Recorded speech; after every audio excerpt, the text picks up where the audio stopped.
ગરમીની સિઝન અને ગરમીની સાથે સાથે તહેવારોની સિઝન ચાલુ થઈ ગઈ એટલે આપણે ઠંડુ ઠંડુ અને મીઠું કંઈક ખાવાનું મન થાય. ઘણા બધા વ્યુઅર્સની એવી કોમેન્ટ હતી કે રસગુલ્લાની રેસીપી બતાવો. તો આજે હું તમને કુકરમાં રસગુલ્લા બનાવવાની રેસીપી બતાવીશ. એકદમ સહેલી અને એકદમ સોફ્ટ બાર જેવા જ રસગુલ્લા ઘરે બને અને તે પણ કુકરમાં એકદમ જલ્દી. એટલે પહેલી વાર તમે રસગુલ્લા બનાવતા હશો ને તો પણ પરફેક્ટ સોફ્ટ જાળીદાર રસગુલ્લા બનશે. રસગુલ્લા બનાવવાની શરૂઆત આપણે દૂધ ફાડી અને પનીર બનાવવાથી કરીએ. ઘરે બનાવીએ ને પનીર તો એકદમ સોફ્ટ રસગુલ્લા બને છે. અહીંયા મેં 1 લીટર ફૂલ ફેટ મિલ્ક એટલે કે અમૂલનું ગોલ્ડ મિલ્ક લીધું છે અને 1 લીટર પ્રમાણે આપણે કેટલા રસગુલ્લા થશે ને તે પ્રમાણે હું દરેક માપ કહીશ અને છેલ્લે જોશું કે એમાંથી કેટલા રસગુલ્લા બને છે. દૂધ ફાડવા માટે જાડા તળિયાવાળી કઢાઈ લેવાની. ગેસની મીડિયમ ટુ લો ફ્લેમ પર કઢાઈ ગરમ કરવા રાખી દઈશ અને દૂધ છે તે બંને કોથળી આમાં ઉમેરી દેવાનું છે. તો પહેલાં 1 કોથળી ઉમેરી દઈશ અને દૂધને ખાસ ધ્યાન રાખવાનું કે આ આપણે દૂધ કેટલું ગરમ કરવાનું ને એ જોજો. એટલે કે એક હુંફાળ આવવો જોઈએ. ગરમ એટલું કરવાનું કે એક હુંફાળ આવી જાય એટલે કે એક ઉભરો આવી જાય એટલું ગરમ કરવાનું. જો દૂધ બરાબર ગરમ ન હોય અને એમાં આપણે ફાડવા માટે વિનેગર અથવા તો લીંબુ ઉમેરી દઈએ તો એમાંથી બનતા જે રસગુલ્લા હોય છે ને તે થોડા એવા કડક અને ચ્યુ બને છે એટલે કે ચીકાસવાળા સ્ટીકી બને છે. એટલે આ ખાસ ટિપ્સ છે. તો ધ્યાનથી જોજો કે ક્યારે હું એમાં વિનેગર અથવા તો લીંબુ ઉમેરું છું આ દૂધ ફાડવા માટે. દૂધ ગરમ થવાની શરૂઆત થાય અને આ રીતે મલાઈ વળતી જાય તો થોડી એવી આવી રીતે ચલાવી અંદર જ મિક્સ કરી દેવાની અને એ રીતે હુંફાળ લાવવાનો છે. અને હજી હુંફાળ આવવાની વાર છે ત્યાં સુધીમાં આપણે વિનેગરનું મિશ્રણ બનાવી લઈએ. વિનેગરનું મિશ્રણ બનાવવા માટે અહીંયા હું વિનેગર છે એ 2 ટેબલ સ્પૂન લઈશ. 1 લીટર દૂધ માટેનું આ પરફેક્ટ માપ બતાવું છું. પછી વિનેગરની જ ક્વોલિટી હોય એની ઉપર ડિપેન્ડ કરે છે કે વધારે જોઈએ કે ઓછું જોઈએ. જો લીંબુ જોઈતું હોય તો 1 લીંબુનો રસ કાઢી લેવાનો. 2 ચમચી વિનેગર છે એટલે 2 ટેબલ સ્પૂન વિનેગર છે તેમાં 2 ટેબલ સ્પૂન પાણી ઉમેરી અને થોડું એને હળવું કરી લેવાનું અને બરાબર આ રીતે મિક્સ કરી દેવાનું.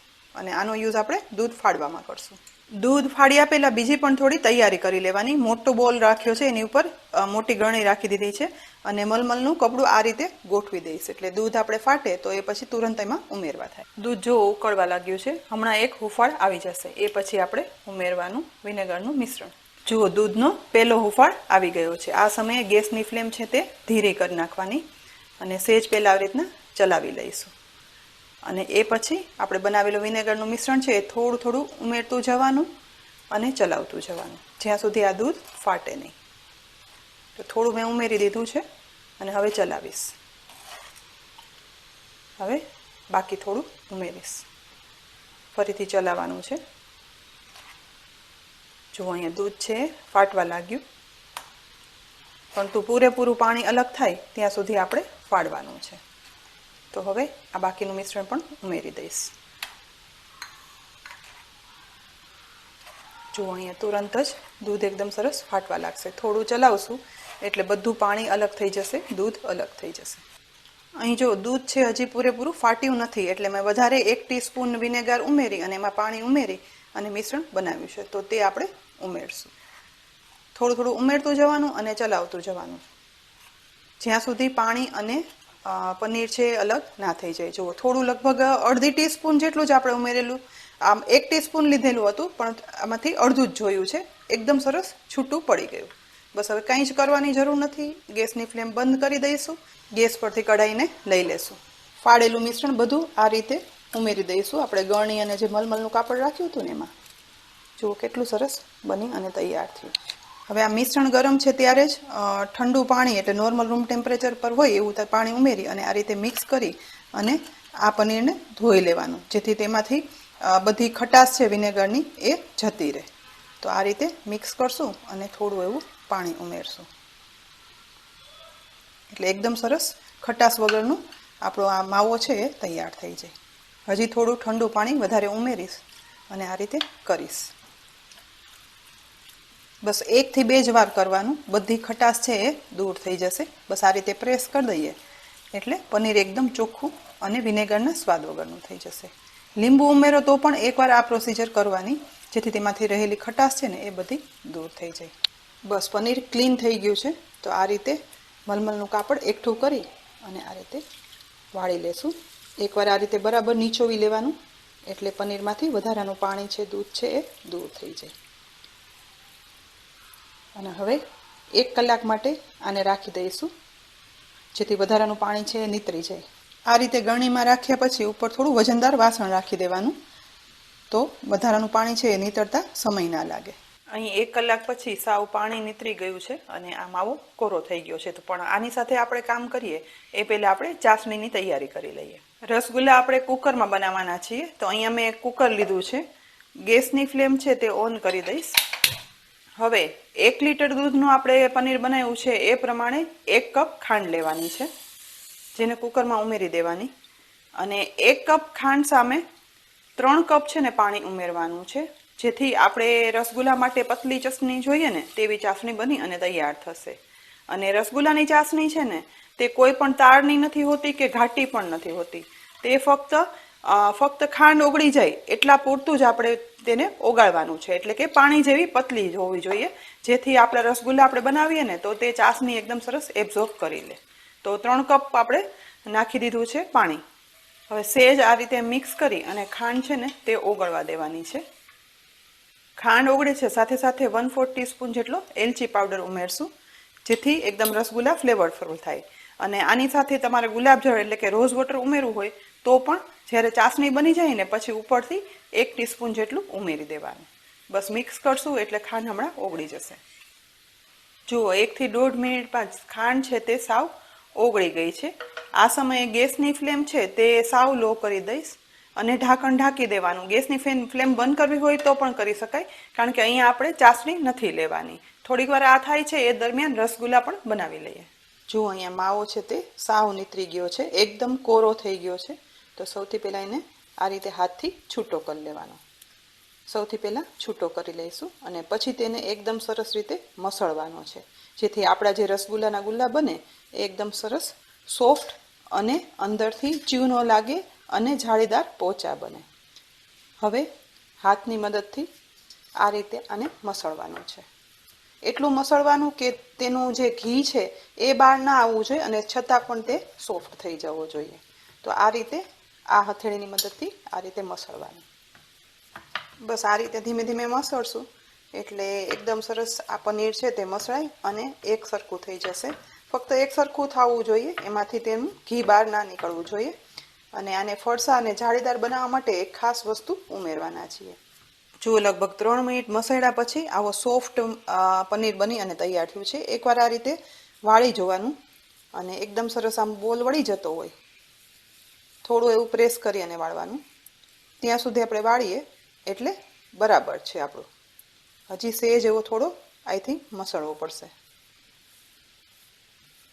તો હજી આમ થોડું મસળી લેવાનું. જો અહીંયા સરસ એકદમ મસળાઈ ગયો છે. આ રીતે હાથથી વાળતા એકદમ સરસ વળી જાય છે. બસ આવો માવો તૈયાર થાય એટલે આની અંદર હવે આપણે ઉમેરશું 1 ટીસ્પૂન રવો ઉમેરવાનો છે, જે આને વધારે ફરસા અને સરસ બનાવે છે. સાથે જ એલચી પાવડર ઉમેરવાનું છે 1/4 ટીસ્પૂન. અને ફરી એક વખત બધું મિક્સ કરી અને મસળી લેવાનું છે. રવો અને એલચી બરાબર મિક્સ કરી આ રીતે લોટની જેમ બાંધી લેવાનો છે અને લોટનો જે લુઓ આપણે બનાવીએ એમ લુઓ તૈયાર કરી લેવાનો. તો બધું છે એ આ રીતે ભેગું કરી લઈશ અને વ્યવસ્થિત મસળાનો હશે તો ઇઝીલી બધું ભેગું થઈ અને એકદમ લોટ જેવો લુઓ તૈયાર થઈ જશે. જો ધીમે ધીમે કરી એકદમ સરસ એકઠો થઈ અને આવો લોટ બંધાઈ ગયો છે. થોડો એવો સોફ્ટ પણ રહેશે. હવે જેવડું આપણે રસગુલ્લું બનાવવું હોય એવડો હાથમાં લુઓ લઈ લેવાનો અને પછી આ રીતે સરસ ગોળો વાળી દેવાનો. એકદમ સરસ જો મસળાઈ ગયો હશે ને તો છે ને આ એકદમ સરસ ઇઝીલી ગોળો વળી જશે, ક્યાંય પણ છૂટો નહીં પડે. હજી તો પછી આ થશે પછી થોડો એવું ફૂલી અને મોટો થશે. તો અહીંયા મેં મીડિયમ સાઇઝનો આવો ગોળો બનાવ્યો છે અને આ જ રીતે બાકીના પનીરમાંથી પણ હું બનાવી લઈશ લુવા. પસંદગી પ્રમાણે નાના મોટા તમારે વાળવા હોય તેવા વાળી શકાય છે. જો કેટલું ઇઝીલી બહુ જોર દેવાની પણ જરૂર નથી અને ગોળા વળી અને તૈયાર થાય છે. 1 લીટર દૂધના પનીરમાંથી 17 બોલ બની અને તૈયાર થયા છે. તો હવે એને આપણે ચાસણીમાં ડુબાડવાના છે. ચાસણી તૈયાર થઈ ગઈ હતી એટલે પનીર બોલ બનાવ્યા એ દરમિયાન મેં ગેસ બંધ કરી દીધો હતો. હવે ગેસ ઓન કરી દીધો છે અને ગેસની ફ્લેમ લો છે. હવે હું હાઈ કરી દઈશ અને અહીંયા ચાસણીની કન્સિસ્ટન્સી બતાવી દઉં. જો એકદમ પાણી જેવી છે અને કન્સિસ્ટન્સી છે એ પાણી જેવી જ રાખવાની છે. બસ સેજ ઉકળવાની શરૂઆત થશે ને એ પછી આપણે બધા બોલ તેની અંદર ઉમેરી દઈએ. ચાસણી જો ઉકળવાની શરૂઆત થઈ ગઈ છે. બધા પનીરના બનાવેલા બોલ છે તે ઉમેરી દેવાના છે. ધીમે ધીમે કરી અને ઉમેરશું. અને એ પછી આપણે બીજું કાંઈ જ કરવાનું નથી. શું કરવાનું એ બતાવું. રસગુલ્લાના બોલ ઉમેરી દીધા છે. ગેસની ફ્લેમ હાઈ જ રાખવાની અને કુકરનું ઢાંકણ ઢાંકી દઈશું. સીટી લગાવી અને માત્ર મીડિયમ ટુ હાઈ ફ્લેમ પર 2 સીટી કરવાની છે.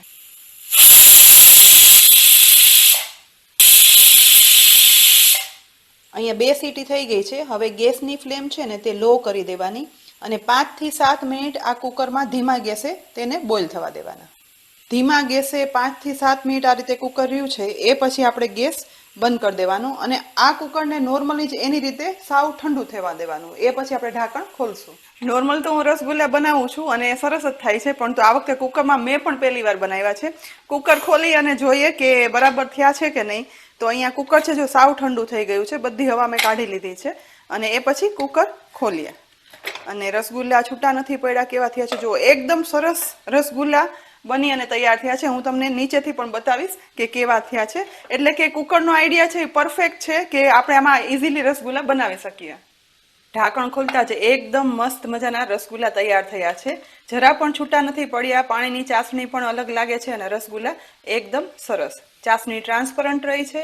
આપણે એક રસગુલ્લું ચેક પણ કરીએ કે એકદમ સોફ્ટ સરસ થયું છે કે નહીં. ગરમ તો બહુ જ છે, પણ હું તમને ચેક કરી અને બતાવું.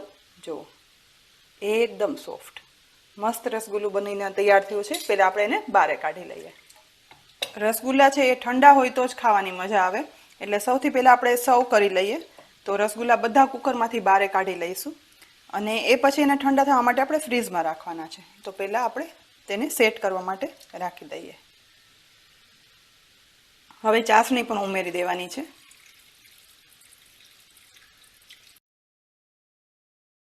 મીઠાઈવાળાને ત્યાં મળતો રસગુલ્લા છે ને તેની ચાસણી છે ને તે લોકો 2 અલગ અલગ કરે છે. ડુબાડવાની ચાસણી જુદી હોય અને રેગ્યુલર બનાવવાની ચાસણી જુદી હોય. આપણે ઘરમાં છીએ એટલે એક જ ચાસણી આપણે વાપરવાની છે. એટલે સેજ જેવી સેમી ટ્રાન્સપરન્ટ લાગશે, પરંતુ ચાસણીનો સ્વાદ છે ને તે એ જ સરસ હશે. હવે આને આપણે લઈ અને ફ્રીઝમાં રાખી દઈએ જેથી ઠંડા થઈ જાય. એ પછી હું તમને બતાવીશ કે કેટલા સોફ્ટ બની અને તૈયાર થયા છે. ફ્રીઝની અંદર રસગુલ્લા 1 કલાક ઠંડા થવા માટે રાખી દઈશ. અડધી કલાક ફ્રીઝમાં રાખ્યા પછી આ રસગુલ્લાને બહાર કાઢી લીધા અને હવે આપણે તેને સોફ્ટ કેવા થયા છે એ પણ ચેક કરીએ. તો જો આ રીતે લઈ અને કરશું, એકદમ સરસ રસો ચૂસી લીધો છે. એટલે ચાસણી ચૂસી લીધી છે. એકદમ સોફ્ટ થઈ ગયા છે. સોફ્ટનેસ જુઓ, એકદમ પ્રેસ કરતા રૂ જેવા પોચા છે. પાછા મૂળ શેપમાં આવી જાય છે અને એકદમ સોફ્ટ બની અને તૈયાર થયા છે. ટુકડા કરીને પણ ચેક કરશું. જો અંદર સુધી ચડી ગયા છે પાણી પણ, એટલે ચાસણી પણ અંદર સુધી ભળી ગઈ છે અને જાળીદાર બની અને તૈયાર થયા છે. એ પણ કુકરમાં. પીરસેલા રસગુલ્લાને કેસર વડે ગાર્નિશ પણ કરી દઈએ એટલે એકદમ સરસ કેસરની ફ્લેવર પણ સરસ આવે.